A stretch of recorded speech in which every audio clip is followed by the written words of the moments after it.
Yeshua is the Redeemer of Yisrael. The Rabbi's Kaddish. May his great name grow exalted and sanctified. Amen. In the world that he has created, he willed. May he give reign to his kingship in your lifetimes and in your days and in the lifetimes of the entire family of Israel, swiftly and soon. Now respond. Amen. May his great name be blessed forever and ever. May his great name be blessed forever and ever.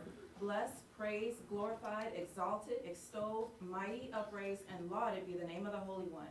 Blessed is he. Blessed is he. Beyond any blessing and song, praise and consolation that are uttered in the world.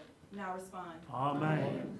Upon Israel, upon the teachers, their disciples, and all of their disciples, and upon those who engage in the study of Torah, who are here or anywhere else, may they and you have abundant peace, grace, kindness, and mercy, long life, ample nourishment, and salvation before the Father who is in heaven and on earth. Now respond. Amen.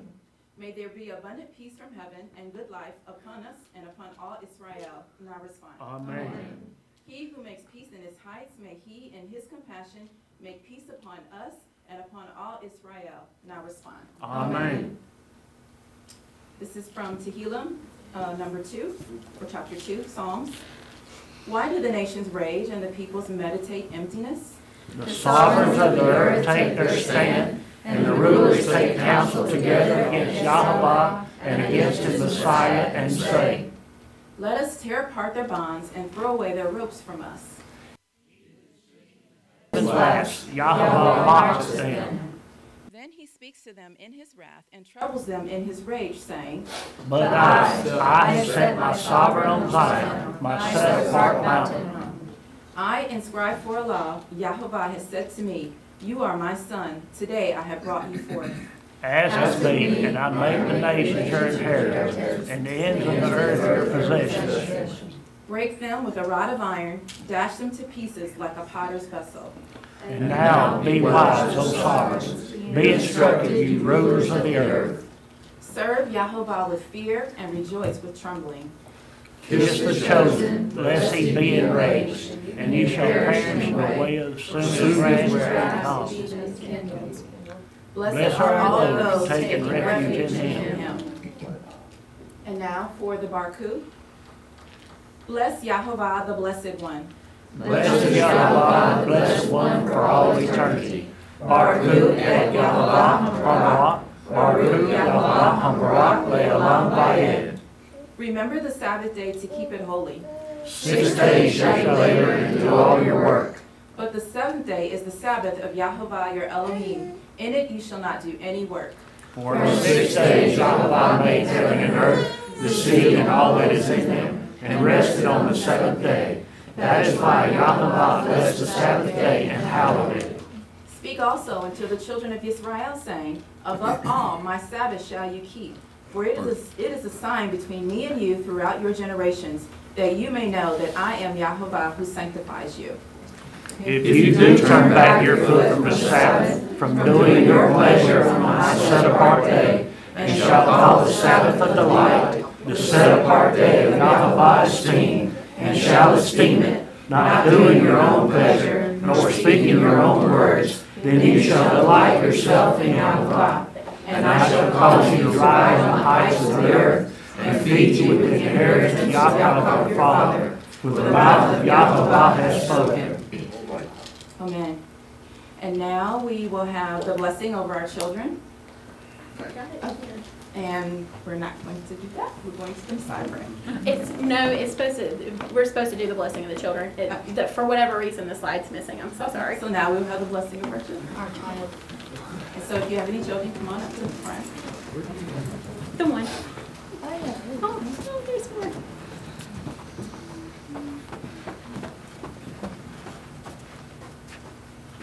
Just kind of stand in the middle.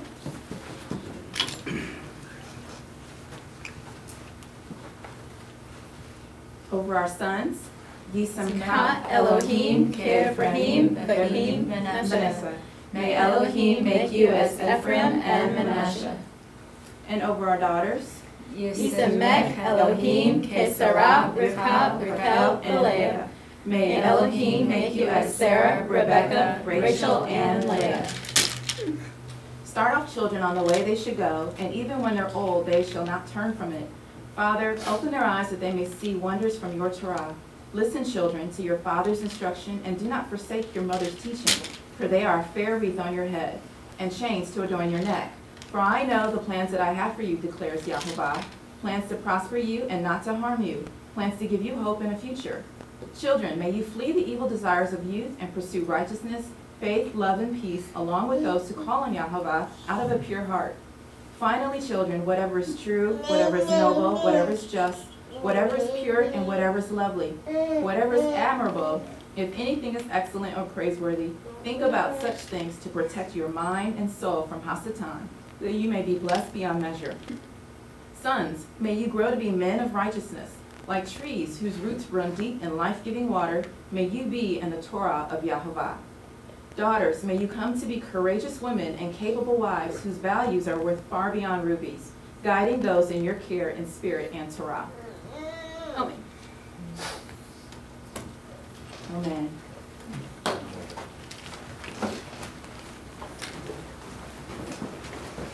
Now, please stand for the Messiah prayer.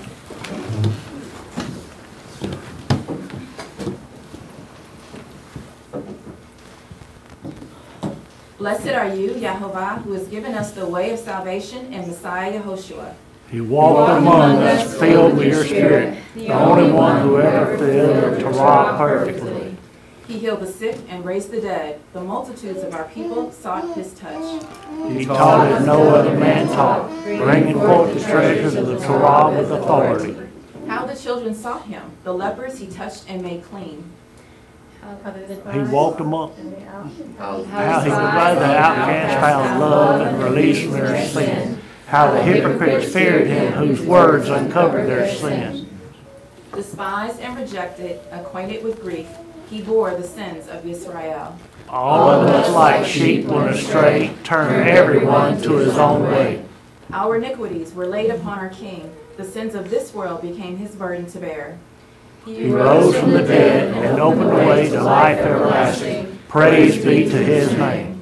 We are in him. His spirit empowers. New life is ours with joy and peace. Baruch atah Yahovah Eloheinu melech haolam, asher natan lanu et dereka v'bashua v'mashah Yehoshua. Amen.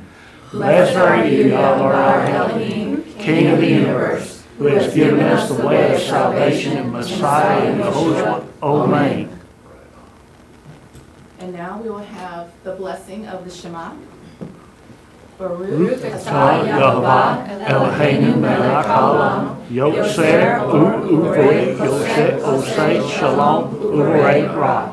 Blessed are you, Yahweh our Elohim, King of the universe, who forms light and creates darkness, makes peace and creates evil. And now we'll sing the Shema. Shema Yisrael, Yahovah Eloheinu, Yahovah Echad, Baruch Shem Kevod, Malkuto, Leolam Vayet. Hear, O Israel, Yahovah Eloheinu, Yahovah is one. Blessed is the name of his glorious kingdom for all eternity. Amen. Va'et Yahovah Elohecha b'kol va'aka, u'kol nashka, u'kol meidaka, v'hayu ha'dabarim ha'elah asher anoki alashaka, v'yom ha'lavaka, v'shinatam lavaneka, v'dabartam ha'shivka, v'vateka u'laka, u'shakabaka u'kameka, u'shartam be'otayeka, v'hayu tanto beinaneka, u'tatam amuzot lekeka, u'sharaka. And you shall love Yahovah your Elohim with all your heart, with all your soul, with all your might. And have these words which I command you this day be upon your heart. and you shall teach them diligently to your children, and speak of them when you sit in your house, when you walk by the way, when you retire, and when you arise. And you shall bind them for a sign upon your hand, and let them be frontlets between your eyes. And you shall write them on the doorposts of your house and upon your gates. And you shall love your neighbor as yourself. Amen. And now's the beginning of our Torah service.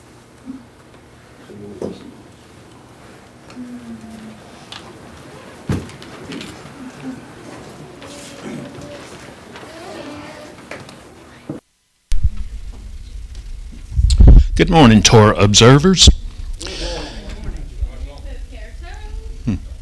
There is to be one Torah for the native born and for the stranger who sojourns among you. Join me in Ayin Kamoka. Ayin Kamoka Elohim Yahovah V'yein Kemasheka Malkutka Malkut Kol Olamim Umemshalteka Bekol Dor Vador Yahovah Malek Yahovah Malak Yahovah Yimlok Leolam Vayed Yahovah Otzle Moyitain Yahovah Everek Edamova Shalom. There is none like you among their gods, Yehovah, and there is nothing like your works. Your kingdom is a kingdom throughout all generations, and your dominion is forever. Yehovah reigns, Yehovah has reigned, Yehovah will reign forever and ever. Yehovah will give strength to his people, Yehovah will bless his people with peace. Please stand for the Vayetse ben Soharon. Vayetse ben Soharon, Ve'yomer Moshe, Kuma Yehovah, Ve'yafutzu oiveka, Ve'yanusu mesaneka, Mapaneka, Ki mitzion tetze Torah, Ki mitzion tetze Torah, Udavar Yahovah Mehorushalayim, Baruch Shenatan Torah Torah, Baruch Shenatan Torah, Torah, Le'amo Israel, B'kedushuato. When the ark would travel, Moshe would say, Arise, Yehovah, and let your enemies be scattered, and let those who hate you flee from you. For the Torah will go forth from Zion, and the word of Yehovah from Jerusalem. Blessed is he who gave the Torah to his people Israel in his holiness.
Hey!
May the Father of compassion have mercy on the nation that is born by him, and may he remember the covenant of the spiritually mighty. May he rescue our souls from the bad times, upbraid the evil inclination to leave those born by him, graciously make us an eternal remnant, and fulfill our requests in good measure for salvation and mercy. May he help, shield, and save all who take refuge in him. Let us respond. Amen. All of you ascribe greatness to our Elohim and give honor to the Torah. Arise, Dale ben Harel, an Israelite, and come to the Bema to read from the Torah. Blessed is he who gave the Torah to his people Israel in his holiness. Amen. Supposed to. Baruch Yehovah Hamvorah. Baruch Yehovah Hamran Le'olam Vayet. Baruch atah Yehovah Eloheinu melech haolam asher b'kar banu mikol ha'amim v'natan lanu et Torato. Baruch atah Yehovah Notein HaTorah. Notein HaTorah. Amen. Blessed are you, Yahweh our Elohim, King of the universe, who has chosen us from all peoples and given us his Torah. Blessed are you, Yahweh, giver of the Torah. Our reading is from Bereshit, or Genesis 31:43 through 55. And the Maftir is 32:1 and 2.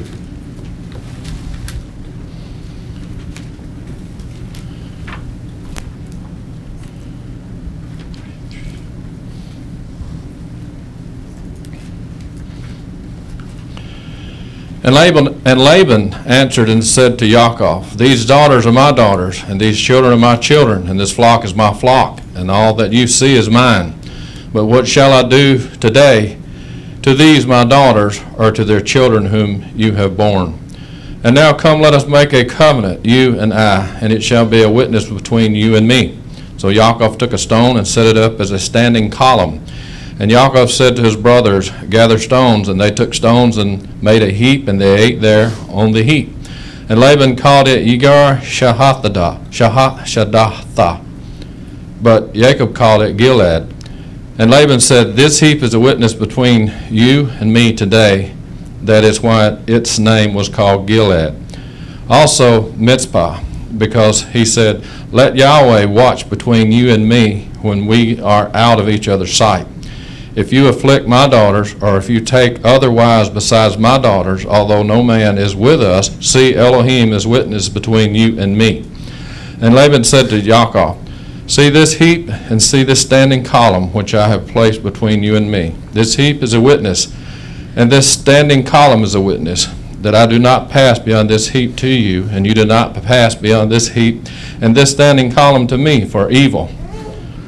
And Elohim, the Elohim of Abraham, and the Elohim of Nahor, and the Elohim of their fathers, might rightly rule between us. And Yaakov swore by the fear of his father Yitzchak.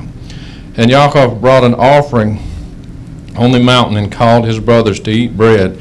And they ate bread and spent the night on the mountain.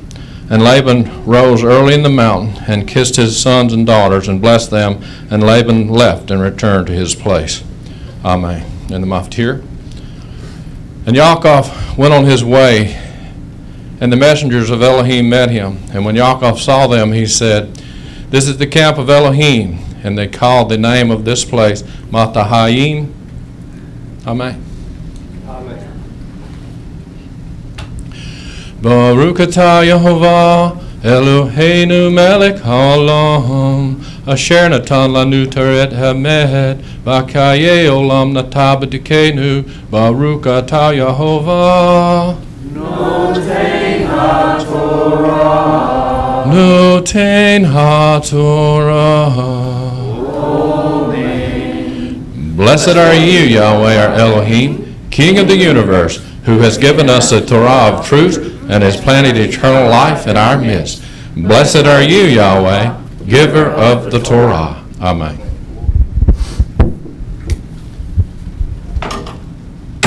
Oops.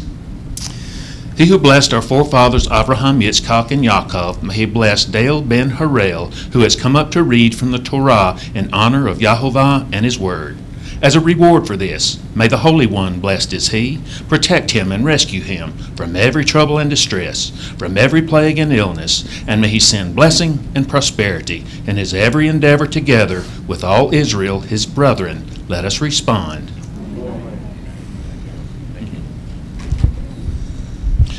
Join me in the Vayetse HaTorah. Vayetse HaTorah Asher Sam Moshe Lipnei Bnei Israel Opei Yehovah B'yad Moshe. And this is the Torah that Moshe placed before the children of Israel at the command of Yahovah through Moshe's hand. Return, O Yahovah, to the countless thousands of Israel.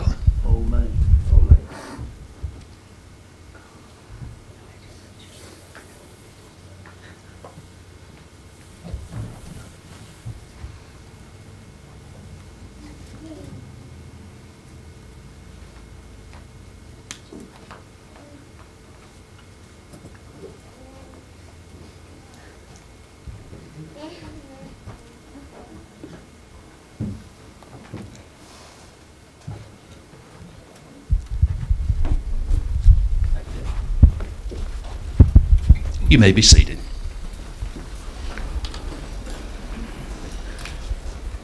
Now I would like to call Yafa Bat Harel to read from the Haftorah.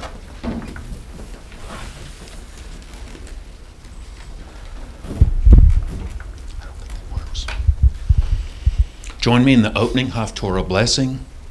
Baruch atah Yehovah Eloheinu melech haolam asher bakar benvim tovim v'ratzav adivarim anei amarim be'emet.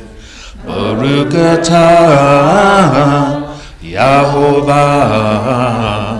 haboker b'torah Moshe Abdu Israel Amo Benvi'e Hamet Vatzedek. Blessed are you, Yehovah or Elohim, King of the universe, who has selected good prophets and was pleased with their words which were spoken truthfully. Blessed are you, Yehovah, who chooses the Torah, your servant Moshe, your people Israel, and prophets of truth and righteousness. Our reading today comes from Hosea 11, starting in verse 7 through 14:9.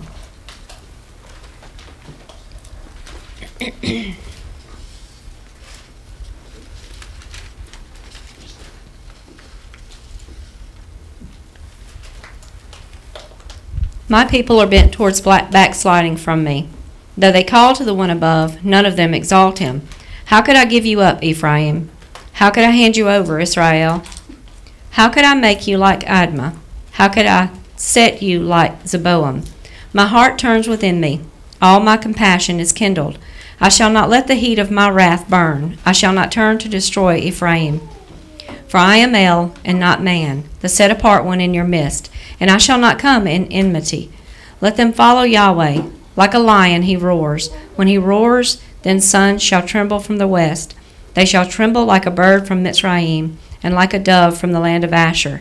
And I shall let them dwell in their own houses, declares Yahweh. Ephraim has surrounded me with lying, and the house of Israel with deceit. But Yehudah is still wandering with El, and is true to the set-apart one. Ephraim is feeding on wind and pursuing an east wind. All the day he increases falsehood and ruin, and they make a covenant with Asher, and oil is sent to Mitzrayim. And Yahweh has a controversy with Yehudah, to punish Yaakov according to his ways, to repay him according to his deeds. He took his brother by the heel and the wound, and in his strength he strove with Elohim. He strove with the messenger and overcame. He wept and sought his favor. He found him in Beit El, and there he spoke to us. Even Yahweh, Elohim of hosts, Elohim is his remembrance. Therefore return to your Elohim, guard loving commitment and right ruling, and wait on your Elohim continually. A merchant, in his hands are scales of deceit, he loved to oppress. And Ephraim says, Indeed, I have become rich, I have found wealth for myself, in all my labors they shall find in me no crookedness, that is sin. But I am Yahweh your Elohim, since the land of Mitzrayim. Again I shall make you dwell in tents, as in the days of the appointed time. And I have spoken to the prophets, and have increased visions, and through the prophets I gave parables. Is Gilead wicked? Certainly they have been false. In Gilgal they have slaughtered bulls. Also their slaughter places are as heaps on a plowed field. And when Yaakov fled to the country of Aram, Israel served for a wife, and for a wife he kept watch. And by a prophet Yahweh brought Israel out of Mitzrayim, and by a prophet he was watched over. Ephraim has provoked most bitterly. So his master left his blood guilt on him, and repaid him for his reproach. When Ephraim spoke, there was trembling. He was lifted up in Israel, but through Baal he became guilty, and he died. And now they sin more and more, and make for themselves molded images from their silver, idols according to their skill, all of them the work of craftsmen. They say of them, Let the men who slaughter kiss calves. Therefore they shall be like a morning cloud, and like dew that goes away early, like chaff blown away from a threshing floor, and like smoke from a window. But I am Yahweh your Elohim, since the land of Mitzrayim, and an Elohim besides me you shall not know, for there is no Savior besides me. I knew you in the wilderness, in the land of drought. When they were fed, they were satisfied. They were satisfied, and their heart was exalted. Therefore they forgot me. So I am become like a lion to them, like a leopard I watch by the way. Like a bear robbed of her young, I attack them, and rip open the enclosure of their heart. And there I devour them like a lion, a wild beast, tear them apart. You have destroyed yourself, O Israel, but your help is in me. Where is your sovereign, now to save you in all your cities, and your rulers of whom you said, Give me a sovereign and rulers? I gave you a sovereign in my displeasure, but I took him away in my wrath. The crookedness of Ephraim is bound up, his sin is hidden. Pains of a woman in labor shall come upon him.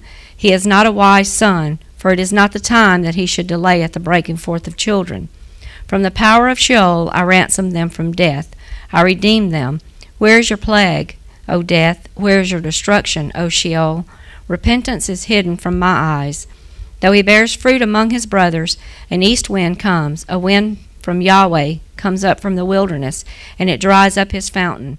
And his spring becomes dry. It plunders a treasure of all desirable objects. Shamaran is held guilty, for she has rebelled against her Elohim. They fall by the sword, their infants are dashed in pieces, and their pregnant women ripped open. O Israel, return to Yahweh your Elohim, for you have stumbled by your crookedness. Take words with you, and return to Yahweh. Say to him, Take away all crookedness, and accept what is good, and we render the bulls of our lips. Asher does not save us. We do not ride on horses, nor ever again do we say to the work of our hands, our mighty ones, for the fatherless finds compassion in you. I shall heal their backsliding. I shall love them spontaneously, for my displeasure has turned away from him.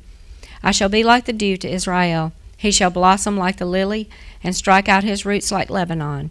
His branches shall spread, and his splendor shall be like an olive tree, and his fragrance like Lebanon. Those who dwell under his shadow shall return. They shall revive like grain, and blossom like the vine, and become as fragrant as the wine of Lebanon. What more has Ephraim to do with idols? It is I who answer and look after him. I am like a green cypress tree. Your fruit comes from me. Who is wise and understands these words, discerning and knows them? For the ways of Yahweh are straight, and the righteous walk in them, but the transgressors stumble in them. Amen. Join me in the closing Haftorah blessing. Baruch atah Yehovah, Eloheinu melech haolam, zur kol halamim, tzadik b'kol hararot, ha'el haniman, ayomer bosei, hamdavarim kayim, shekol devarav, emet v'tzedek. Niyaman, atahu Yehovah Eloheinu, v'ne'amanim devarecha, v'divari kad midvareka, akor le'yeshurekaim, ki el melech niyaman, v'rakamanata, baruch atah Yehovah, el haniman, b'kol devarav. Blessed are you, Yehovah our Elohim, King of the universe, Rock of all eternity, faithful in all generations, who says and does, who speaks and makes it come to pass, all of whose words are true and righteous. Faithful are you, Yehovah Elohim, and faithful are your words, for not one word of yours is turned back unfulfilled, for you are a faithful El and King. Blessed are you, Yehovah, the Elohim, who is faithful in all his words. He who blessed our forefathers Abraham, Yitzchak, and Yaakov, may he bless Yafa bat Harel, because she has come up to read from the Haftorah. As a reward for this, may the Holy One, the Father of our Messiah, blessed is he, protect her and rescue her from every illness, and may he send blessing and success in her every endeavor, together with all Israel, her brethren. Let us respond. Amen.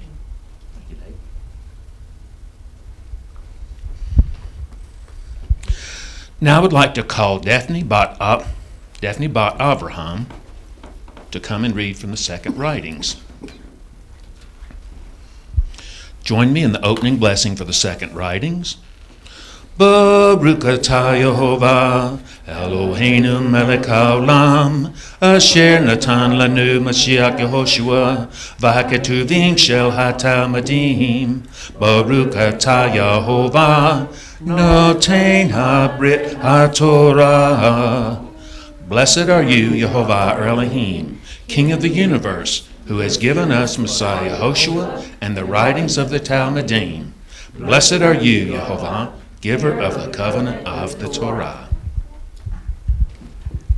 Our reading is from John 1:19 through 51.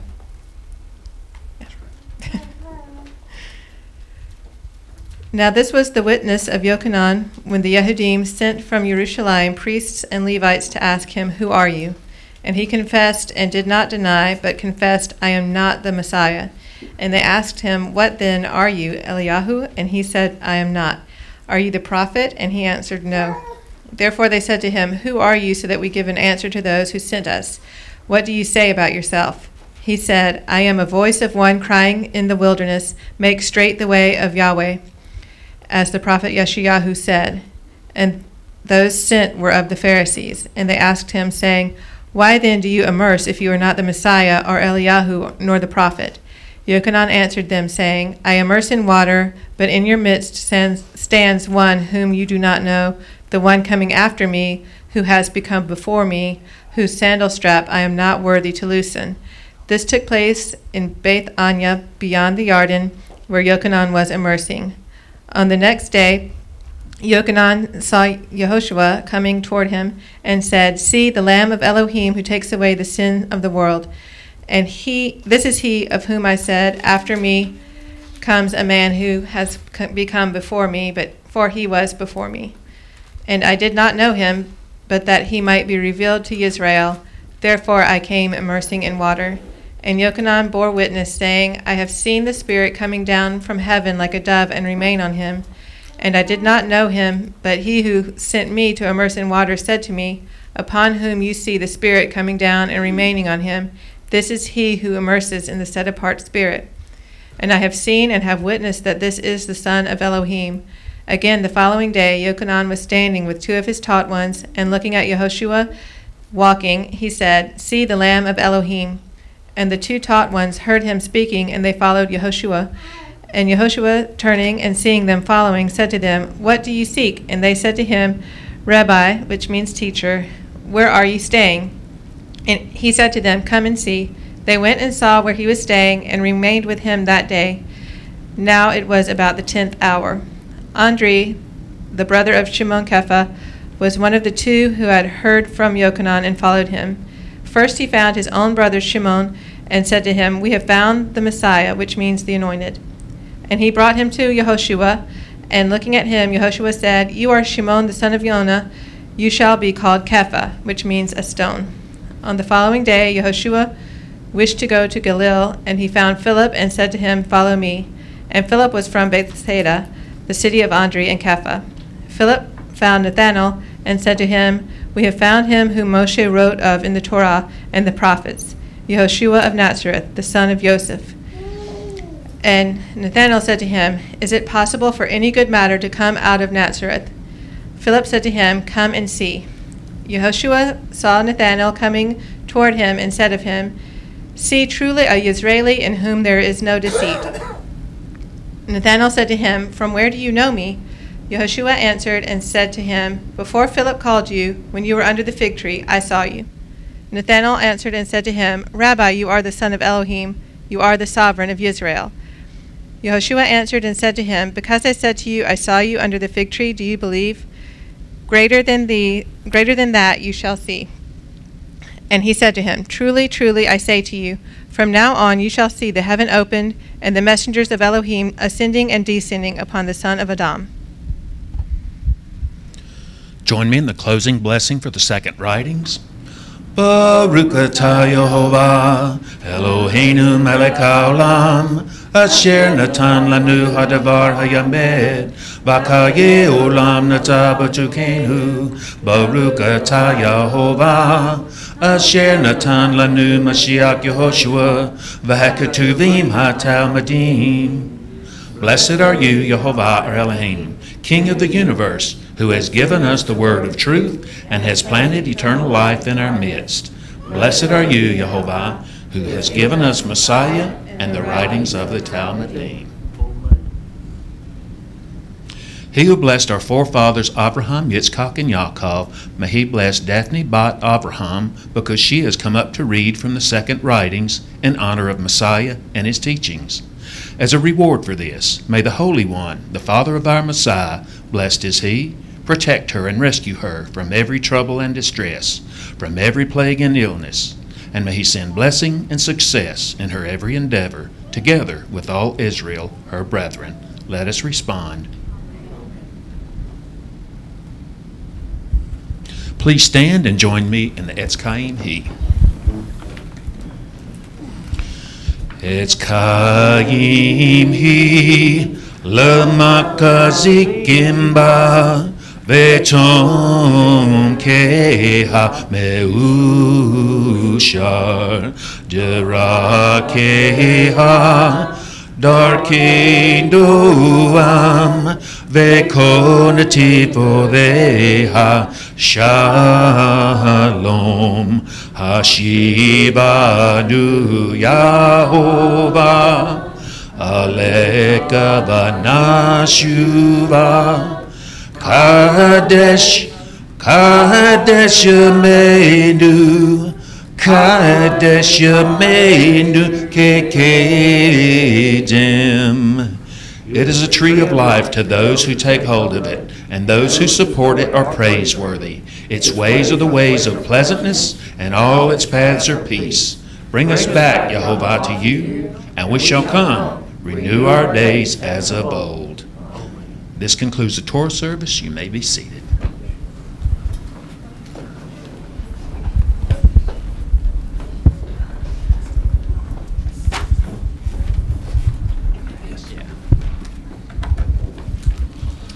Anyone want to do a mini midrash? Just checking, there's nobody on the list today. All right, just giving you the opportunity. This is Shabbat Shalom, everybody. Vayetse, and it means went out. It actually starts off with Yaakov's name, and then the verb is Vayetse, meaning went out, and it's chapters 28:10 to 32:2. And here we get to see the majority of the life of Yaakov, his dream, marriages, children, prosperity, and independence. It's basically his entire life here that's spelled out in the next few chapters. Quite a bit of it anyways. In 28:10, as it starts, he left Beersheba, which means the well of oath, and it also means seven. And this was his home where he had received the birthright and the blessing. And here now he's being sent out because of what's going on with his brother Esau, who wants to kill him. Even though he's gotten the birthright and the blessing, he's the one leaving. He is leaving for Haran, and that name is also the third son of Terah, which is Abraham's father. Terah was Abram at the time. Abram, Nahor, and Haran was also the father of Lot. And then the location of the city of Haran is about 500 miles that he's trekking to. In 28:11, that's what it is. There now, everyone's in focus. In 2011, and he came upon a place and stopped over for the night, for the sun had set. And he took one of the stones of that place and put it at his head, and he lay down in that place to sleep. The and he came upon is Vayigah, and the root is pagah in Hebrew. It means to contact or to encounter. So the part where it says, and he came upon, it means he encountered this place. There's a lot of writings and things that are said. I mean, this path, his father came from Haran to Beersheba. In this path he's traveling back to, there was sometimes Abraham stopped and met with the Lord, built some altars. So it makes you wonder, there's some conjecture over where it is he is and what's going on at this location. In Genesis, that root pagah, to contact and encounter, here's a few examples. In Genesis 23:8, and he spoke with them, saying, if it is your desire that I bury my dead from my presence, hear me and approach Ephron, son of Zahor, for me. That's the same as he came upon, or the encounter. In 32:1, and Yaakov, this is later in our Parsha, and Yaakov went on his way, and the messengers of Elohim met him.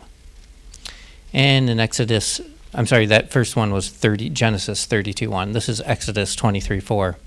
When you meet your enemy's ox or his donkey going astray, you shall certainly return it to him.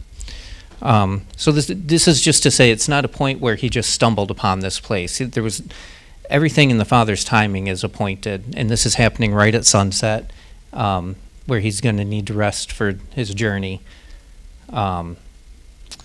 But so this is more, you can think of it more like an appointment. Like there's a reason he ended up at this place. On his journey, he arrives at Ba Makom, in a place.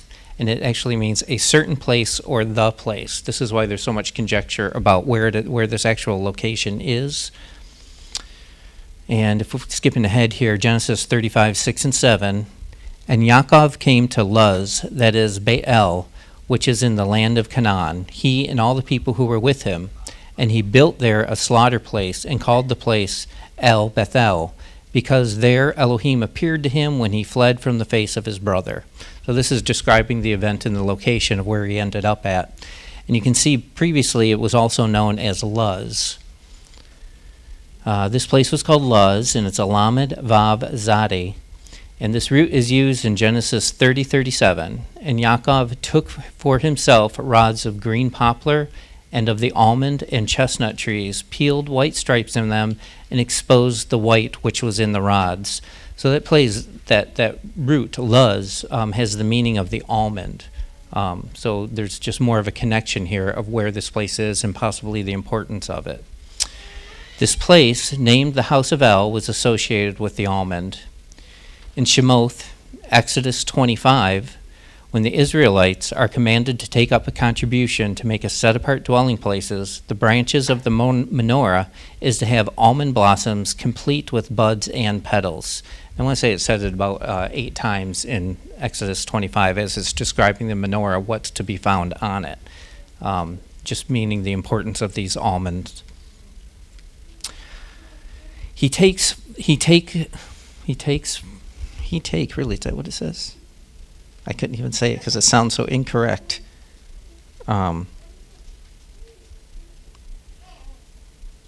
He took, not takes. He took from the stones, and that's where this conjecture of the path that Abraham had traveled, was this one of the places that Abraham had set up an altar on? It didn't seem to, when I looked into it, okay, so that's what people think, but when you look at Genesis 12:8, it says Abraham was west of Bethel. And then in Genesis 22:2, Abraham went to Mount Moriah. So I need to study more to have a clearer picture of how these two correlate. It's describing, he's calling it Bethel, it has a name, but some people seem to say it's the same place. Some people give the location as where Abraham was, but it doesn't seem to say Abraham was there. There's so much detail when you get into these, so it was just something to kind of a point I noticed. The word for stone, when he takes from the stones, there's also something here about he's taking from stones and it's plural, and as it goes on later in the chapter, it ends up as a singular, which leads, there's a lot of stories about that too. But all to say, this is a really important place, and it's not happenstance how these their lives happened and what they learned and their encounters with the Father.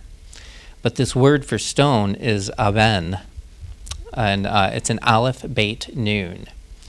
The aleph represents strength, and the beit is a house, which means father. The strength of the house is the father.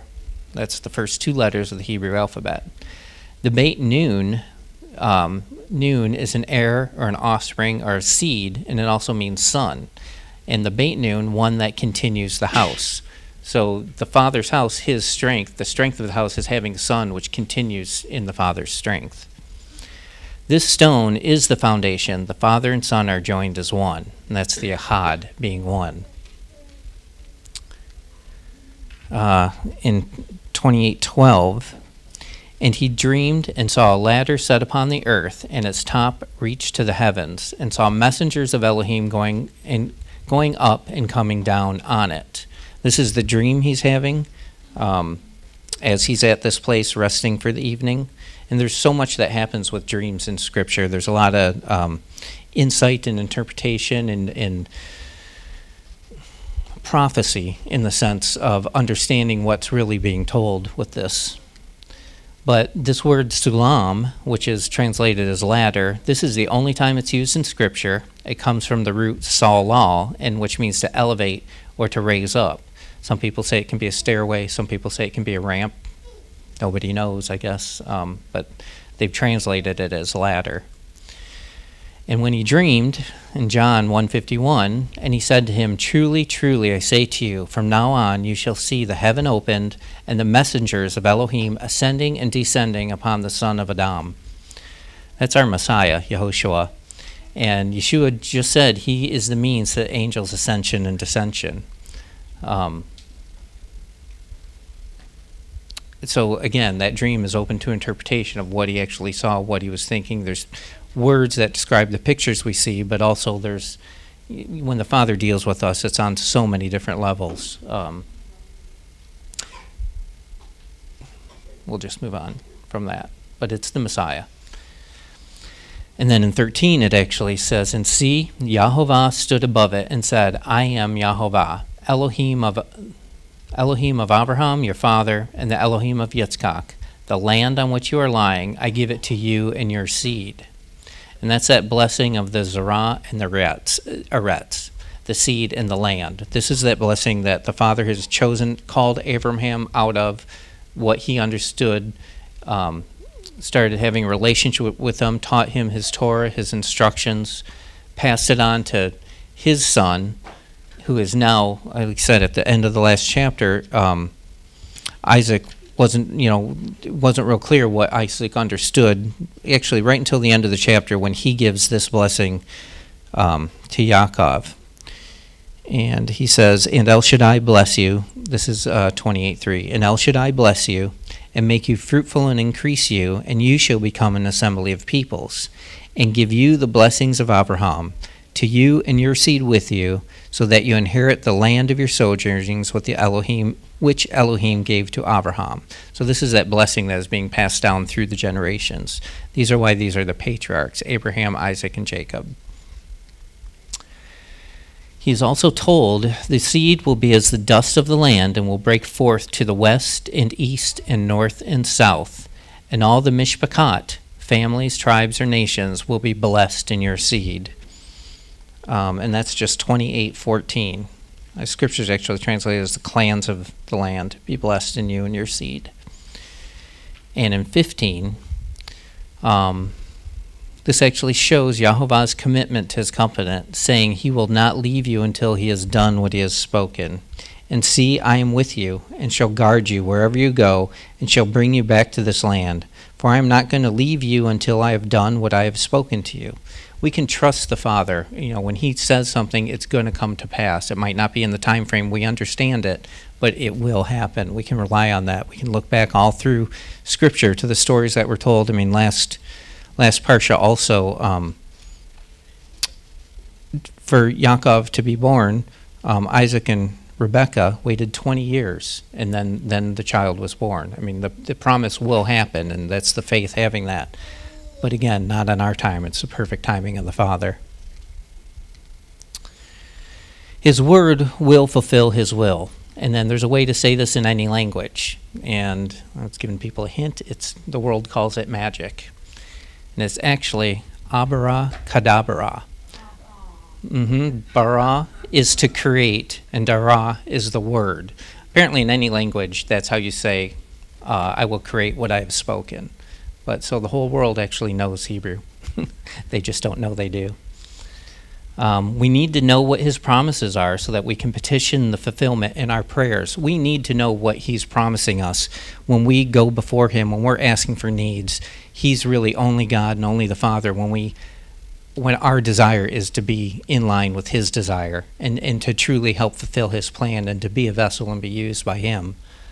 So unless we know what his promises are, then it makes it a little difficult to be in line with what he wants to happen. And then this is also this idea of the seed and the land passing on. This is the illustration in the idea of sowing and reaping. The scattering of the seed must be done for a bountiful harvest. And that's kind of going back there to, "And your seed shall be as the dust of the earth, and you shall break forth to the west and to the east, to the north and to the south, and all the clans of the land shall be blessed in you and in your seed." You can't expect to reap a harvest unless you've planted seed. And so the idea, I mean, look at, we went through the patriarchs. This is down to Yaakov. We know he was a twin, and he's got some internal battles to work out here. Hi, baby. Somebody let you wander.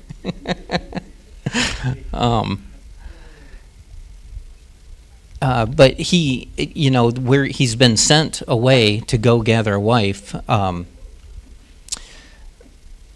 But you can imagine with having the blessings of the firstborn and to have the birthright blessing that he got for a bowl of stew, wondering why this was happening to him. He was forced to leave his land and go out. But, in the Father's plan, there's some scattering going on, and there was a reason behind this. Exile and restoration is the Father's plan. All of us can relate when we start thinking through the patriarchs and the stories of Israel and what's happening with them, that this exile, as we recognize Torah and not growing up in it, you start to realize this is not America is not the Father's ideal and what he wanted. It's a wonderful place. We have many blessings here. But the truth is to understand Torah and our Father and what he wants us to do and how we can be fulfilling his plan by bringing and gathering others into his family. In Jeremiah 31:10, hear the word of Yahovah, O nations, and declare it in the isles far off, and say, he who scattered Israel gathers him in, and shall guard him as a shepherd his flock. I had to look at that a couple of times, but that's exactly what it says, as a shepherd his flock. It's one of those I feel like it should be an asterisk on there or something. But anyways, in Ezekiel 11:17, therefore, thus says the Master Yahovah, I shall gather you from the peoples, and I shall assemble you from the lands where you have been scattered, and I shall give you the land of Israel. In Ezekiel 28:25, thus says the Master Yahovah, when I have gathered the house of Israel from the peoples among whom they are scattered, I shall be set apart in them before the eyes of the nations, and they shall dwell in their own land which I gave to my servant Yaakov. So here's that promise he's repeating over and over again. There's a reason for the scattering. There's a reason he's drawing us back. And it's for him to be set apart in the nation's eyes. That's part of why we choose to do what we do. One, we love the Father and want to honor him. We're redeemed because of him and the blood of his Son. But we also, by our commitment to his word, by our devotion to the understanding of Torah and what we will do to honor the Father, we are a light to those nations. We're a light to those around us who don't understand why we do what we do. But it is all for the esteem of the Father. In Genesis 28:21, Yaakov makes a vow that understands him leaving the land is only half of the journey and trusts in Yahovah and his restoration and return.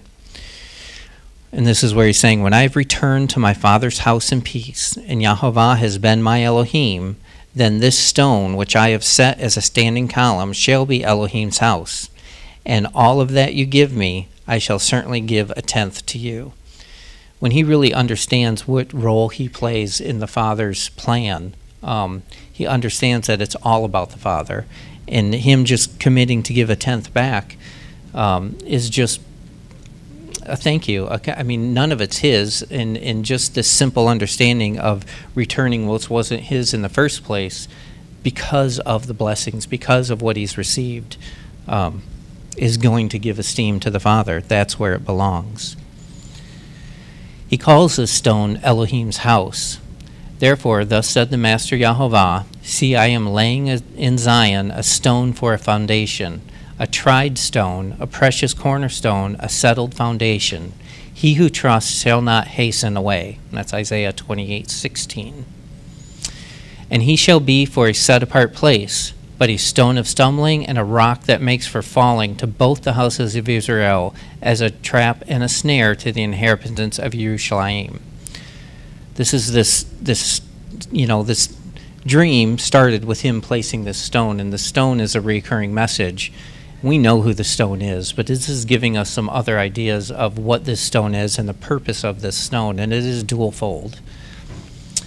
Those two houses, who are they? And Moshe went up to Elohim, and Yahovah called to him from the mountain, saying, this is what you are to say to the house of Yaakov, and to declare to the children of Israel. You have seen what I did to the Mitzrites, and how I bore you on eagle's wings, and brought you to myself. And now, if you diligently obey my voice, and shall guard my covenant, then you shall be my treasured possession above all peoples, for all the earth is mine. And you shall be to me a reign of priests and a set-apart nation. These are the words which you are to speak to the children of Israel.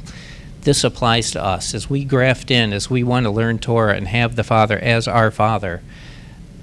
This message here, us being scattered into the nations, the 10 nations that were scattered, this is what we're required to do. Diligently obey and guard my covenant. This Torah, the instructions of our fathers, for people to say that's old and done away with because they label it a law. The reason it's called a law is because of the authority the Father have. These are simply his teachings and his instructions for his children.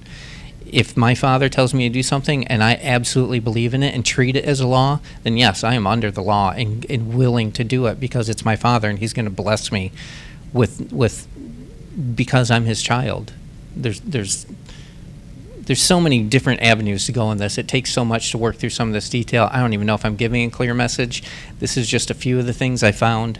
But the idea of Torah and obedience in the covenant, and this is what it is. It's a choice to be in this covenant. We've been taught back in Genesis 9, there is a covenant He made with all the earth, and it has very limited requirements. And then when they came out of Mount Sinai, the family of Abraham, Isaac, and Jacob, as a mixed multitude with them, there was another covenant that was given that was a voluntary covenant where you got to stand there and choose to obey the Father. That's what still stands today. It is a choice to do this. And to do this, you get to esteem Him, and nations will be blessed because of you. In Jeremiah 6:21, therefore, thus said Yahovah, see, I am laying stumbling blocks before this people, and the fathers and the sons together shall stumble on them. The neighbor and his friends shall perish. It sounds like this is something really hard to get past. I mean, this stumbling block is a major, it's the cornerstone. It's what everything is built on. But the Father is using it.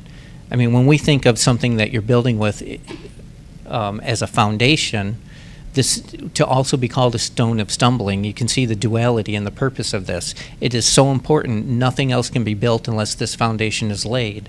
But this foundation, don't let it trip you up. Get a good understanding of it. Understand and submit yourself to the Father and His will and His Son, so we know. I mean, how do we overcome? That's what I'm saying. This is the idea of what. Don't let it trip yourself up. And the answer, Psalms 119, 165. Great peace have those loving your Torah, and for them there is no stumbling block.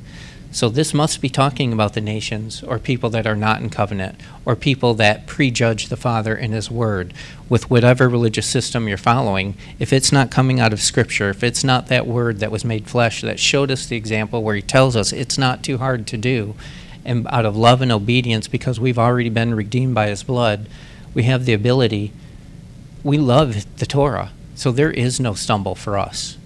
And that's part of that light and what we need to teach others, just the grace of our Father that has always been there. It's not anything new. This is the key to our return and restoration. Our Messiah, the Word made flesh, is our only way back to the Father. He is the door. He is there's so many symbolisms that He presents Himself as, and He has always been here.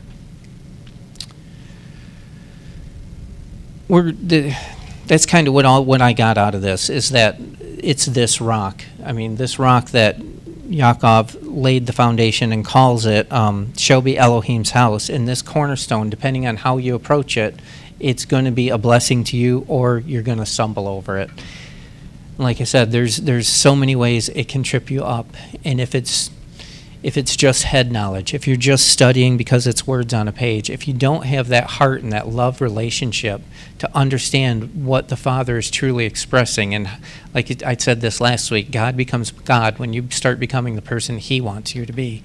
Till you can figure out who God wants you to be, He's not really God in your life, because you're still there making the decisions. You really have to submit yourself by choice to His Word and understand what a blessing it is and how we can bless others. And we know the world and what we're facing, and there's nothing but ripe opportunity to bless others with our actions. But we know it's not because of us. If I can do good for anybody, it's only because the Father did good to me first through His Son. There's so much atoning sacrifice that has been completed, and that acceptance of that. You know, there's a big divide between Christianity and rabbinicism. But we look back to the Messiah. Rabbinics look to the Messiah. They still believe in the Messiah. They just don't recognize Him yet. So we're a lot closer together than we think we are. And in that unity that we all need to push for each other, give people the benefit of the doubt. We don't know where they're coming from. We don't know how somebody woke up today, or what happened to them yesterday, or what affected a family member that's really eating them up inside. but to love because our Father loved us, to love because the Son chose to do the will of the Father. He said, not my will, but yours, Father. He had his own will, but he laid it down and he did what the Father wanted. And by doing that, he is lifted up and esteemed and sitting at the right hand of the Father. It gets into a whole bunch of theological stuff, but that's what it says, and it's good enough for me. When Yaakov gets married, this just is moving on a little bit, because like you said, there is so much in here. I mean, I find myself 2 or 3 hours into my study, I might be to the second line. It's really impossible, I find sometimes, without some direction. And sometimes and I think I said this too, I'm an artist and I love detail. So I don't mind just sitting and planting and dissecting this stuff. But to give the bigger picture, the bigger message, that's why I summed it up at the beginning. This is really about Yaakov's life, his marriages. We're going to look into his children a little bit here. But really, it's about him and that foundation, that rock, and maybe this understanding he's starting to come to in this, with him having nothing. All he was asking for was what? Food and raiment, food and clothing. And he knew he would return to that place, that the Father, Elohim, would be Elohim, and he would return there and give him a tenth of everything. He understands the blessings that he hasn't even received yet. And that's what the Father says. We don't know what's in store for us. But there's trust. If we can trust like our patriarchs, if we can learn from their stories and we can apply that to us, there's so many lessons. Like I was showing last week, that blessing of the seed and the lamb, it went from Abraham and Terah, a father and a son. He had to separate himself from the entire household. And then it went to 2 brothers that had to separate themselves. And then it went to twins that still had to work out a separation. And now we're with one of the twins, and there's a battle coming up that he is still known as Yaakov. We call ourselves the children of Israel because of what he accomplished. There's a story there. There's so much detail in the amount of struggle he went through, enough to be called something different. I mean, coming into this walk, we have a choice to really recognize what it means to leave what we understand, to follow the Father simply because he has called us out. I don't know why I'm doing this walk now and why it's the only thing that makes sense in my life. I don't understand it, but it doesn't matter that I understand it. I understand the Father and his love and his blessings, and I can see the fruit of my life compared to the fruit of when I was making my own decisions. And you see people struggling with so many issues in life, and you just want to tell them it's so simple. Just let go. Let the Father be the Father. Let him be God, and start learning from him. It is that simple. I don't know where I was going with that, but so this is the children, and we know he had 4 wives. The first one is Reuben, and it was Yaakov's firstborn, and it's because as Leah was birthing him, she said, "See, behold a son. I have born a son." So his name was called Reuben. Ra'ah is to see, and Ben is son. So Reuben. And Leah proclaimed, "Surely Yahovah has looked upon my affliction." Remember, she was not chosen first, but it's interesting the lineage that comes from her, and what a lesson that is if you just start to look at the promise of the firstborn and how many firstborns actually get that promise. It's a very important promise, but it seems to go to the one who wants it the most. Yahovah Elohim saw the affliction of sinful man and gave us Yeshua, his son. This was something I found, and I just kind of wanted to illustrate it and sum it up a little bit. If you're familiar with the 10 generations of Adam, they have meanings in, I forget where it is in Genesis here, but man is appointed, mortal sorrow. God shall come down from above, bringing, I know it's back there, I can't see it. Anyways, but that's the first 10 generations of man, which was, think about that. That sentence was written over 10 generations. It's just a testimony to the Father's will quietly being implanted in us and people doing his will. It's a beautiful story. We wouldn't have that if people didn't listen to the Father and obey. This is going to Yaakov before he's Israel, but he's going to end up with 12 sons. We know that. But all these sons also have a meaning. So this is just somebody's interpretation of what these names mean and how to look at them from a messianic perspective. So this is Yahovah Elohim seeing the affliction of sinful man and giving us Yeshua, his son. Simeon comes from hearing, or means hearing, and is from Shema, to hear. And Yahovah heard Leah was unloved. We come to Yeshua unloved and separated until we hear and obey. We need to Shema. Shema isn't just listening, it's the doing also. There's so many requirements in Torah, and we feel so good maybe changing our diet and showing up a different day of the week for some time with the Father, which turns to, time with his family. But there's a lot more requirements in Torah. If we're going to listen and obey, there's a lot of things that are required of us. And you're not going to get the blessings unless you step up. That firstborn blessing, like I said, it didn't go to the firstborn as a general rule. It went to the one who desired it the most. That's still out there. If you want this, you have to work for it. He's going to do his part, but it requires your participation. With Levi, all these sons are in order also of birth. Levi means joined, and it's from Leva, to join. Leah wanted her husband to join her. This is the union between Elohim and man through the atoning death of the Messiah. Once we hear and obey, the blessing of that is we do get to join, truly join into the Father's family. This is his grafting in, and he is the vine, and he supports us. Yehuda, praise, from Yada, means to give thanks in response to being joined. Dan, which is judgment, Rachel named Bilhah's son, that was the handmaid, exclaiming, Elohim has judged my case. Rachel hadn't had any children and was petitioning for children and gave Bilhah, the handmaid, to have a child, and she named him Dan. And we are judged not by our merit, but through the atoning blood of Yeshua. Obedience is the choice, but that is not what saves us. We are saved, therefore we obey. Naphtali means wrestling, and it was Bilhah's second son. Rachel said, with great wrestling I have wrestled. This is prophetic as it applies to our flesh struggling against the world. As we join and we're happy about it, there's that exile and return, exile and return. We see this over and over and over again. Here we are again struggling with the flesh. Well, if we've joined the Father's family, we're supposed to be living in spirit. We're supposed to not be sinning. I forgot the exact quote, but you know how it says, I should have written that one down, but that you won't sin. If you are truly in the Father's word, you won't sin.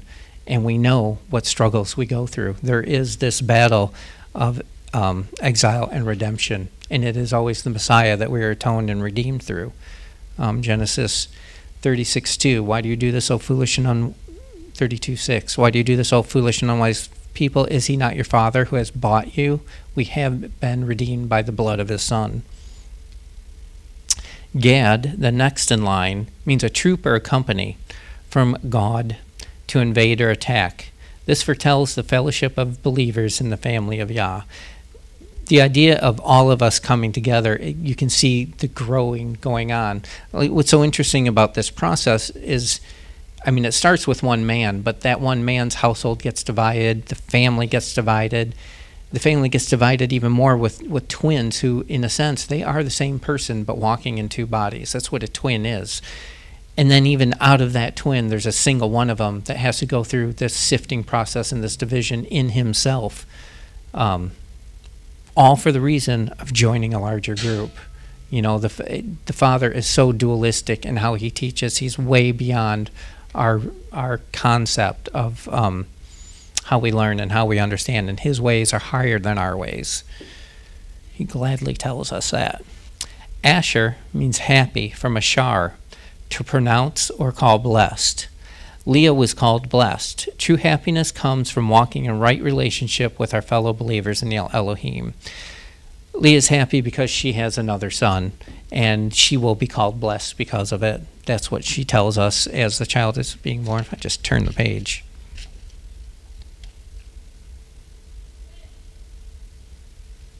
Gad, Asher. And Leah said, I am happy, for the daughters shall call me happy. So she called his name Asher. And that was actually from her female servant, Zilpah. But yeah, true happiness comes from walking in right relationship with our fellow believers in Elohim. I mean, not only are we this troop or this company, but then there's a way to behave. And through that, now you can see the shrinking process is turning into a growing process.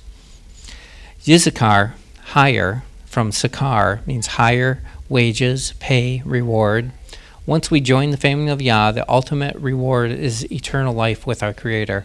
This is, I mean, like he says, we don't know the blessings in store for us. We're hinted at, we're limited by what we can imagine, but it's going to be better than that because he says so.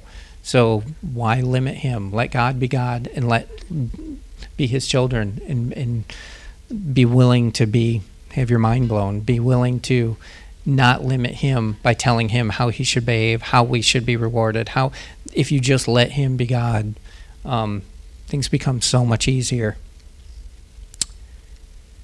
Zebulun means dwelling, exalt, and honor, and it comes from Zabal.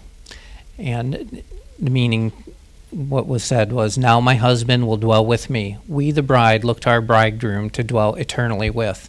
Not only is that eternity available, but the relationship is available. I mean, how many of us, depending where you come from in life and how you used to look at your dreams and there's a phrase I remember hearing, tell me how big your dream is and I'll show you how small your God is. I mean, that's kind of what I was saying. When you limit the Father, when you can stop what he could bless you with, what he could enhance our senses with, what, the selfishness of thinking me in eternity and maybe joining the family. Well, now, I mean, as we know, a real relationship is the two shall leave father and mother and become one. And again, there's this separation, but it turns into this growth process. And this growth process, again, is, there's addition and there's multiplication. The world wants to add or subtract things and tell you there's enough or there's not enough. But the fact of what the Father multiplies, and we just can't keep up with him. We're not gonna outpace him. Yosef means adding, and is from Yaakov, to add, increase, and do again. We are added to the spiritual family of Elohim and strive to bring others to this goal. Not only is it those that we're joined with in becoming one and creating more, the offer is to go out on your own. Go tell people what this is. Don't keep it for yourself. What's the parables of the talents? To the one who said, I know you're a stingy overlord, and I didn't do anything with this, so here's what you gave me back. It's going to be taken from you and given to somebody who is able to increase tenfold or 100-fold. And it's not by their ability, it's by the Father's ability, but it's by their trust in the way the Father works. Maybe we should be with Gracie. She's having a good time. She is awesome. Benjamin, the last of the 12, means son of my right, of my right hand. Ben means son, Yamin means right hand. He was born in Bethlehem, and that's Ephrath. It's called Ephrath in Genesis 35:18, the birthplace of Yeshua, our Messiah, who sits at the right hand of Yahovah. Rachel actually named him Benoni, son of my sorrow, and Yaakov changed it to Benjamin. Could this be prophetic of the suffering servant as we await our conquering king? I think there's like I said, you can just go through little tidbits here, and there's so much to pick out and dwell on and learn.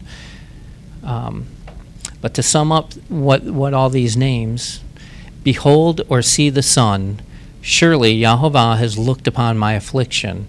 Yahovah has heard that I was unloved.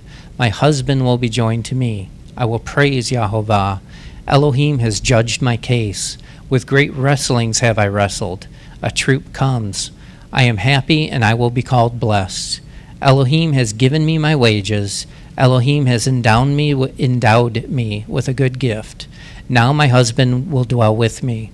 Elohim has taken away my reproach, and he shall add to me another son, who will be son of his right hand. So that's just through those names, and I think it's fascinating to, like I said, people need to dig into the Hebrew. In Hebrew, names have meanings. My name's Michael. Well, it is a Hebrew name, so not a good example. We'll go with Mike. The name Mike doesn't mean anything. It's an Americanized, nickname of Mikael. Actually means who is like El. And like Avram, who became Avraham, when you join this walk, when you leave what you used to know, there's an opportunity for a new identity. A lot of people choose to, as the grafting in process, it's not really for other people, it's really, I think, for yourself, to identify as something new, to understand and remind yourself, you are this new creation. The ability to be reborn, which is what our Messiah asks us to do, die to ourselves and to be born again, is given to us. And just simply by understanding and having that delineation, that separation of the old and the new, that is what the Father did. He knows the end from the beginning. If we know where something ended, we can recognize that we began something new. And I think I'm going to say Shabbat Shalom with that. Going back to where suffered in sorrow or born in sorrow. Yeah. Those 1 Chronicles 4:10. And Yabetz was more esteemed than his brother, and his mother called him Yabetz, saying, because I bore him in pain. She bore him in suffering. Okay. Yeah, I'm not familiar with all the names, because there's other Lo-Ami and men within Hosea. The names there too. And you just, that last little bit, in suffering, that hit me where that was at. Okay. Anybody else have any comments? John? What was this, as we've noticed through so far and also in Exodus, we've noticed that a lot of what is the spiritual significance of wells? There's a lot of wells throughout Genesis, and where Moses met Zipporah, where Isaac, where Eliezer got Isaac's wife, and Jacob got Rachel. What is the significance of wells? Besides the obvious of the water of life, I would love to hear a mini midrash on it. I mean, I think it would take a study to hint at some of it, and obviously you're not going to pull out all the significance of it. But water is life. We can't be sustained without it, and the Torah is like rain and dew from heaven that supplies everything. So, there's a collection of it. There's also the well there. Think of all the sheep that were scattered and Rachel coming up to the well, and the well couldn't be uncovered until all the flocks were there. I mean, we are his flock. He only came for the lost sheep of the house of Israel. We are scattered. There's a concept there of all of us returning, and once we're all there, we can be watered and be sustained from it. So I don't know, it's a great question, but obviously, like I said, all these details in these stories, you just have to, it's hard to weed through all the information and try and pick a beginning point and an ending point. Sometimes I just kind of wander with it because I'm still learning, and I appreciate you guys allowing me to learn while I do this. That's just like Yeshua with the Samaritan woman at the well. Mm-hmm. Yeah, there's lots and lots of examples. This water you can drink and still be thirsty, but the water I give you, you will never thirst. Amen. Wonderful. I saw Devin first, and then we'll do everybody. Is yours short because mine's kind of okay? Let me get a chair. No, it's this portion brings up a lot of questions that I never really noticed before, and the first of them being, like, how was it that Abraham came to know Elohim in the first place? Because it becomes clear in this section, in this portion, that the rest of his family was not monotheistic, and they did not just follow Elohim. Right. In 30:27 in this version, it just says, I have seen by watching that Yahweh has blessed me for your sake, but in other versions it says, I've seen by divination. Laban says, I've seen by divination that Yahweh, and then he calls Elohim the Elohim of your father, the Elohim of Isaac. So you see, this is Laban talking to Jacob. Yeah. And then later on, obviously, they're still his mighty ones, and that's to be assumed that those are mighty ones that he's been bowing down to, other gods. And then at the end of 31, here it says, the Elohim of Nahor, which that is deceiving because that makes it seem like Elohim, but it's not. It's actually, it says the God of Abraham, and then the gods, little g. Okay, that's what I was Nahor. looking for. I think that was ringing a bell, and I was trying to find it. So Nahor, Abraham's brother, was also not. They may have believed in Yahweh, but were also seemingly polytheistic. So then Abraham is asked to go out, and we know that's because everywhere he was to put his foot on was to be their land. But also, his family was not seemingly just in this covenant with Yahweh the way he was. So one, how did he, get this? It must have been something, and we're not told, must have been something from his birth, something from Right, I think that's line. that Brakah process of the seed in the land and the Father looking into us and knowing. And then it's strange to me that they send Jacob over there, because in your mind you're thinking like, okay, this whole line here, like Ishmael, Esau, like they're like the other side, right? But then we have like this monotheistic Elohim covenant dwelling people over here. That's the Rachel and Rebecca side. And but that's really not actually kind of true. That's that kind of picture that we paint. Like over here they're all following Yahweh and they're all Elohim, Right. and over here they're all like wild and whatever. But that's really not true, because obviously they weren't really in covenant with Yahweh, or at least exclusively either. But yet they send Yaakov to that land, to Laban, who had many mighty ones, to get Rachel, to find a wife. Right. So Yeah, it's interesting. there's no answer. It's just kind of weird, kind of Well, interesting. yeah, and look at what Yaakov's name is, the deceiver, and look at what he's subject to for 20 years under Laban, in the deception that went on there. I think there's so many things and aspects to look at, but you're right. That's part of it. I mean, you start learning these stories, and then you're like, I need to do better on this genealogy and actually understand who these people are and where they're coming from. And I mean, it was a surprise to me to even see that it was a 500-mile journey back to Haran. I mean, you look on a map, it's only that far. So I guess we won't really know is the thing. We don't have information about why Abraham, why was Yaakov sent to his because he wife's obeyed my family. charge and my Torah and my mitzvot. Yeah, I know. But And he it would had to have teach been his something children from after him. before. I mean, there's something in there without looking for the wise-hearted. I mean, the Father goes beyond, and he is outside of time. And he knows the choices we're going to make. It's not predestination, but he's seen us choose our actions. And having that played out, I guess it kind of gives him the upper hand of delineating his will. And he gave us the free will to make our choices, Absolutely. good or bad. Absolutely. Yep. But continue to make bad choices, and he will give you over to that. Because obviously you've made your choice, and that's what you want. Copy of your notes. That was them. Put it on a disc. Yeah, just look at some Hebrew words and just follow a train of thought through. Daphne? I just had a thought about when I read about the stumbling block. Yeah, I certainly wish I would have pulled out some more about that. It was just getting late. Early.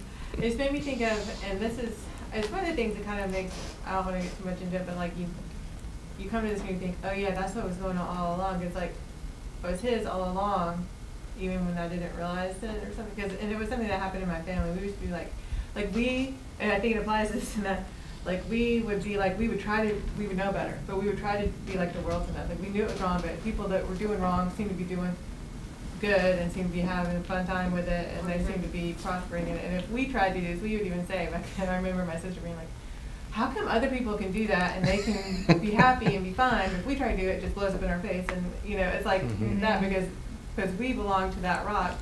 That's why I say, is it fair to say the Father loved you more? Not saying he loved us No, more, it's but just we the were duality already that you were promised. talking Like we about. were already his. And not that he Yep. loved us more, but we already belonged to that, even if we didn't know, and we were stumbling over it because we weren't keeping it. It's Well, that, And that I only rocket, mean like that you- in the like you sense said that at the he beginning. loves the behavior and the choices he's designated as the right Torah, his path, the way to behave. So those of us the wise-hearted that choose to follow that, it's kind of a mutual, those are mine, and oh yeah, I'm his. And like I said, like we knew that it was wrong too, so it's Mhm. that. Even if we didn't know the fullness of the Torah, we knew. Mhm. You know what I'm saying? if we tried to go against like what we knew. But it's like just what you said at the beginning, which was really wise. Like the rock is either your foundation or your stumbling block for those who belong to Him. Yeah, yeah. But that's the whole thing. If you're in covenant with Him, Right. and you try to live out like the world did, and it's going to blow up in your face now. Mm-hmm. Whereas the world can do it, and get away with it, because they're not in the Mount Sinai covenant, but it's going to blow up in their face later. Yeah, But definitely. First Peter 2:8, 2:9. Yeah, there's a lot in First It Peter. says something about they stumble because they're disobedient to the word of Elohim. That's the stumbling block. And that's our mercy, because to us it's Absolutely. our correction right away. Yeah. Our immediate reproach. So that's a mercy and a grace to us. Like, Yeah, it what- brings us into that covenant, and make us Exactly. Writes us right his people away. above all the other peoples of the earth. Yeah, But it's what- open to everybody. Yeah. We've talked about the zarat, or the leprosy. You know, it's a blessing that we don't have it today. Or is it? Right. You know, I mean, think of the Lashon Hara. That would be nipped in the bud had you had some Today, sores people showing up. Walk around with like scars on their head where they had to remove stuff. Oh. Nope, didn't hear that. Can you go back to the slide where it was talking about, the Probably. word for stone? I wasn't quick enough to write all that. Does that answer your question? No, it was written, What was where you it? had the word for this, the Ben? word for stone. you had all of It's so the the B and the V. If the B has dagish in it, boy, it's been a long time since I dropped out of Hebrew. Yes, there's all dogged is the B. Then it's a V. But so it's aben or aven. I'm not even sure on the correct. But yeah, so but Av being father, Ben being son. Yeah, so even right there, that's just impressive that that's the word for stone, rock. Danny? This is gonna sound like a late night radio, coast to coast George Norrie question, but, the Heaven's Gate, which it calls it that later on in the scriptures, it Mhm. was the ladder that was going up into the heavens. Stairway to heaven. Messengers coming up and down. Mm-hmm. Is that permanently at that location? Is it always Is in there only operation? one? I mean, there's, again, I'd like to try to look at some rabbinic sources. They've studied this for so long. And then your head's just screaming at you, they're just telling fairy tales. You know, I mean, some of the stuff they've come up with, I don't understand the reasoning for it, and it seems so far-fetched. It's hard to understand, but some of the angels had to go up because he was leaving the land because they weren't allowed to cross that imaginary border. The other ones were coming down because they were the ones that, I mean, there's just conjecture. So I don't know, it would be great to see and to know. And I'm sure someday it will be revealed. Because the statement that the Messiah made, that he is, you will see the angels ascending and descending on him, or on the son of Adam, you know, that's hard. I'm really not sure where he's going with that. I truly don't understand it. Would love to study it out some more. They're called portals in other rabbinic writings. that Okay, way- thank you. Since, you know, like in Daniel, where he was withstood because one messenger had to come, but another messenger there, but it's like, there's signs certain areas all over the world. Okay, and that's just my limited understanding that, to me, it doesn't make sense, so I just need to study some more. Yeah. Also have another question. Now, Reuben did not pursue Leah. Leah pursued him. His services were bought and paid for. It wasn't his idea. You mean But yeah, Is this the Jacob? love apples and yeah. Jacob when they had Reuben, not? Oh, I got you. Israel, on his deathbed, he said, he spoke negatively about Reuben because he defiled his father's bed. Why was not the blame placed on Leah? Because this was all her contriving. Why was it Reuben's fault? Because he gave in to the temptation. Yeah, I of the was. flesh. They're always gonna have responsibility. Yeah, look at Over, no matter what Adam and the woman Eve. says, it's always gonna be man's responsibility, because man's place to correct. mhm. All the way back to Adam and God, and they, you know. I'm sure he To That's more what is I- given, more is accountable. Yeah. So saying it's that woman you gave me, that doesn't work. It's her fault, doesn't work. Mhm. Yeah, remember she ate the apple and turned and gave it. Well, if he was standing right there, why didn't he put a stop to it? And so it's really Adam's fault. as much as the world wants to twist it another way. I believe I read something in Ezekiel the other day, and it escapes me what chapter, but you are the priest of the household. You are the leader, and you are supposed to teach correctly, and if you don't, you're going to be held to a higher accountability. I just Absolutely. cannot remember exactly where that was at. Yeah. Yeah, that's alluded to quite a few times about, yeah. And that's the idea of being his chosen people. It's not a haughtiness to be chosen, but when you accept being chosen, it's to help others choose, I think. You know, because there's no man is above another man. So, but we're given the information first with the responsibility to share it, not to hoard it. Nikki, did you want? Well, I was just going to ask you to expound a little bit more on when you were talking about Reuben, and you were talking about him being the firstborn, and the blessing, and you said a phrase. You said, you know, that we have to work for it. I mean, he or Leah, was it Jacob? You said they wanted it more. They wanted the blessing. Well, there's so more. many lessons. Yeah, I just wanted you to expound a little bit more on that because, you know, there could be some confusion. But just, you know, kind of talk more about our participation and working on that. You know what I mean? No. It's a mutually selective relationship. You know, it's open to everyone, but we have to choose him back. And neither Esau didn't choose him back. Right. You know what I mean? Well, yeah, and the idea that birthright, getting the double inheritance, it wasn't that you got double. It was that the responsibility that came with that was to take care of the family. So that extra portion was to, when the father was no longer there, to become the head.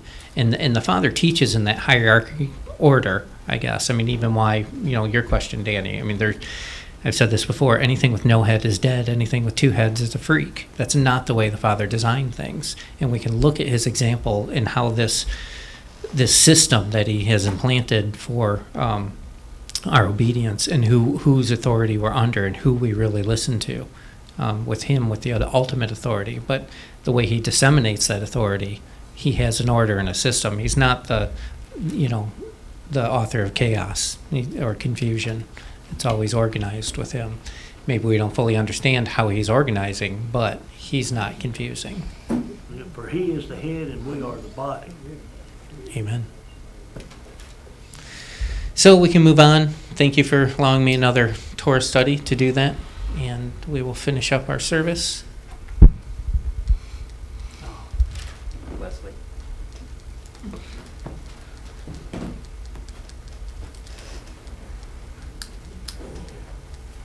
I'd like you to print that off. I want a copy of that. Okay, there we go. You'll stand for the repetition of the Shema.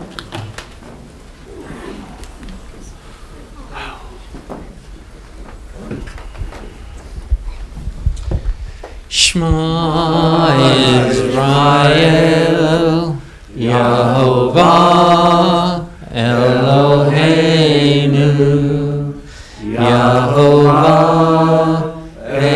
Echad, Baruch Shem Kevod, Malkuto, Leolam, Vayetse. Hear, O Israel, Yehovah Eloheinu, Yehovah is one.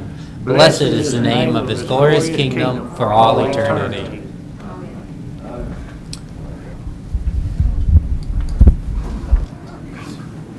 Maybe say what you want him to come up again.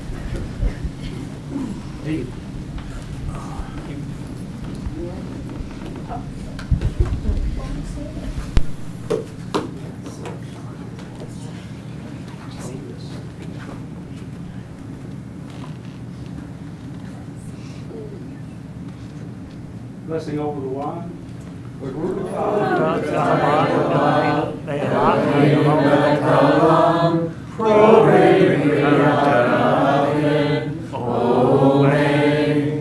Blessed are you, King of the universe,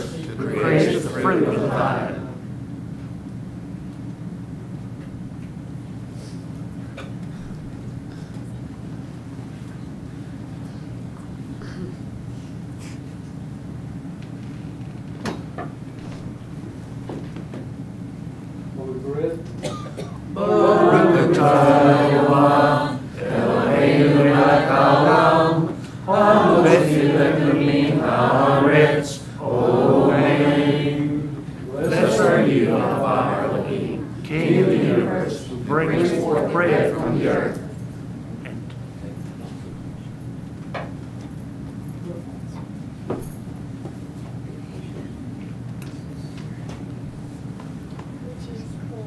Taking bread, giving thanks, he broke it and gave it to them, saying, "This is my body, which is given you. Do this in remembrance of me."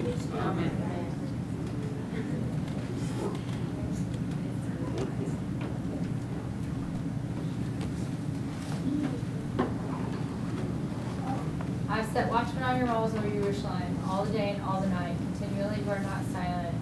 You who remember Yahweh, give yourselves no rest, and give him no rest till he establishes, till he makes Jerusalem a praise in the earth. Father Yahweh, thank you so much for this opportunity to come together and read about truly our heritage and the stories that help admonish our life and direct our life and guide our life as we read about the blessing, the strengths and the shortcomings of our forefathers. And we realize through these readings the intimate relationship that your word shares with your land, the land that you have chosen for your people to live in. And so we just ask protection over that land and over the people who dwell there under your name and under your banner. And we just ask that one day we can all be restored to them.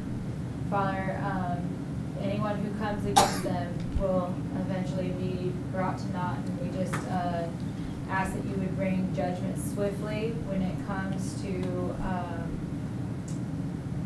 anyone who is outwardly contentious to your land or your people, even here in this country, that you would just bring justice on those people as quickly as possible.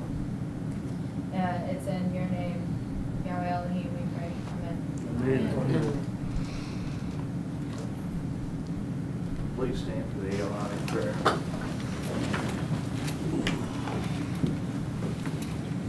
Father, you spoke to Moshe saying how to bless the children of Israel. Today, we do not have the presence of Aaron and his sons. So in their absence, we, as a congregation, will read in English and sing in Hebrew how to bless the children of Israel by saying to them, Yehovah bless you and guard you. Yehovah make his face upon you and show favor to you. Yehovah lift up his face upon you and give you peace. Thus I shall put my name on the children of Israel, and I myself shall bless them.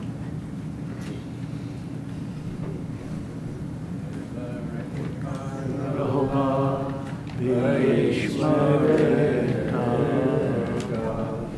Yair Yehovah